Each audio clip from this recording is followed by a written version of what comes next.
E para você que gosta de saber das novidades em cirurgia plástica, tem muitas dúvidas? Bom, nós selecionamos algumas perguntas e temos a honra de conversar com ele, que chegou recentemente de um congresso em Las Vegas, trazendo muitas novidades, estuda muito, é o renomado cirurgião plástico, Dr. Urias Carrijo. Tudo bem, doutor? Tudo bem, Kézia. Obrigado mais uma vez pelo convite. É um prazer participar do seu programa, que é um programa de um público tão inteligente, tão interessado em cirurgia plástica, né? Isso é muito bom. Nós que agradecemos, né, a honra de estar aqui contigo. Bom, nós separamos algumas perguntas e as pessoas têm muitas dúvidas. Vamos tentar esclarecer um pouquinho isso daí. Bom, para quem quer colocar prótese, mas tem a vontade de colocar só pela auréola, é possível fazer a colocação da prótese pela auréola, no caso? É possível, sim, Kézia, com certeza.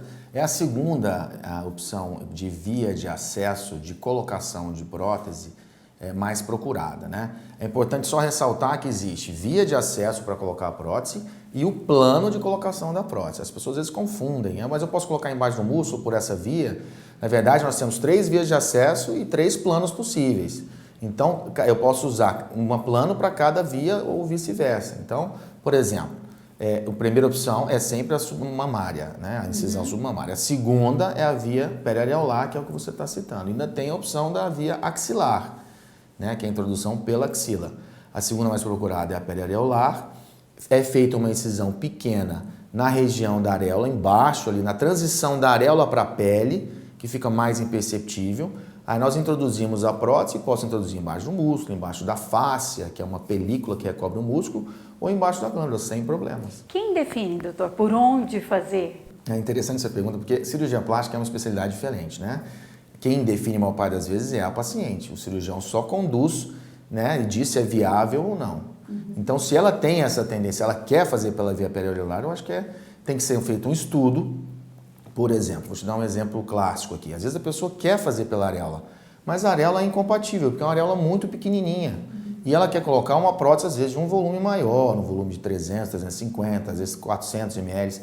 A partir do momento que eu vou introduzir essa prótese, a prótese pode fazer uma leve agressão, entre aspas, né? Um atrito na região da cicatriz e aí produzir uma cicatriz que ela não vai gostar. Então, isso já é um impeditivo, né?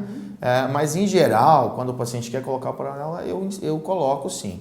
É importante lembrar que as pacientes jovens que vão amamentar, né, nós vamos entrar no território da glândula mamária, nós vamos dividir a glândula praticamente ao meio. Então, nesses casos, eu procuro evitar, né? Mas isso é uma indicação pessoal minha como cirurgião plástico, mas é uma via de acesso bastante interessante para quem quer esconder a cicatriz.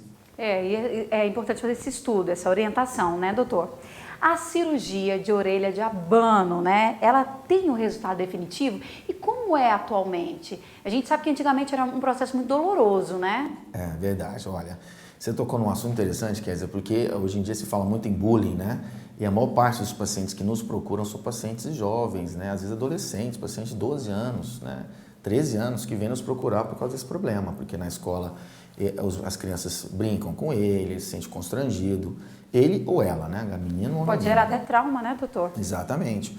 A grande questão, o ponto-chave da cirurgia de otoplastia é o uso de uma faixa elástica de contenção, porque a cartilagem da orelha ela tem uma memória, né? Tem uma memória, quer dizer assim, que ela tem uma capacidade de voltar à posição original muito fácil. Então, eu preciso de uma forma rápida. Então, eu preciso fazer a cirurgia e pedir que essa paciente use essa faixa. No caso das meninas, as meninas usam a faixa porque elas prendem o cabelo. No caso dos meninos, eles já pedem para fazer nas férias, porque eles não querem usar uma faixa. Mas se usar de 2 a 3 semanas é o suficiente para criar uma cicatrização interna. É rápido, então. De forma que não volte à posição inicial, porque existe uma porcentagem de recidiva, ou seja, existem pacientes que fazem a cirurgia e depois tem que voltar porque a orelha voltou para o mesmo lugar. Em se tratando de dor, não se tem mais tanta dor assim. É uma cirurgia considerada uma cirurgia de pequena complexidade e uma cirurgia de 40 minutos a 1 hora. Anestesia?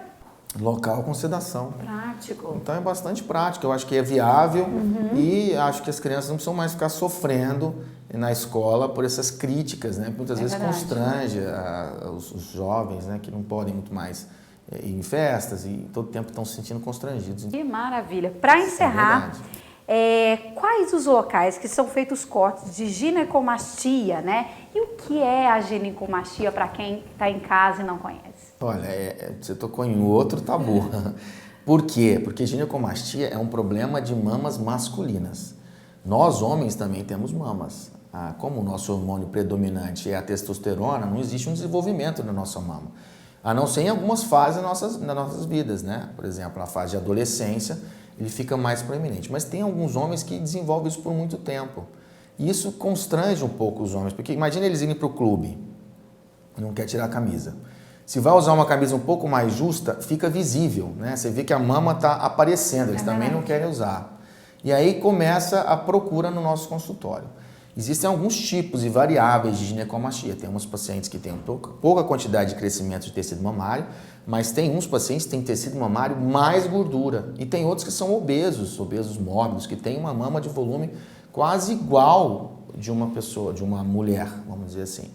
Então, nos casos menores, eu consigo fazer uma lipo, principalmente depois do advento da lipo a laser, eu consegui derreter a célula mamária e a gordura e fazer com que essa pele retraísse de uma forma que eu não precisasse mais cortar. Que maravilha! Em alguns casos em que a flacidez é um pouco mais elevada, além de usar a lipo a laser, eu converso com o paciente, se o paciente estiver de acordo, eu introduzo uma prótese, uma que a gente chama de prótese peitoral masculina, que vai fazer um preenchimento, colocado abaixo do músculo peitoral e dar um volume maior para o músculo peitoral, como se a pessoa tivesse malhado há muitos anos na vida. Tem um resultado excelente, né, doutor? Excelente, porque não necessita mais de fazer corte na pele, dá um volume para o tórax que é interessante para o paciente, né? E consegue corrigir essa flacidez. Traz a autoestima de volta. De volta, com certeza. Que maravilha. Doutor, vou ter que te convidar para um próximo bate-papo, porque tem muita pergunta aqui, mas o nosso tempo acabou. Obrida mais uma vez por ter recebido a nossa equipe. Kézia, eu que agradeço. É sempre um prazer participar do seu programa e estou à sua disposição para quando você me solicitar. Nós somos admiradores do seu trabalho, por isso que a gente faz questão de estar aqui. Obrigada. Tá aí para você que está em casa, tem alguma dúvida, pode mandar o seu e-mail para a gente, contatoemfoco@uol.com.br.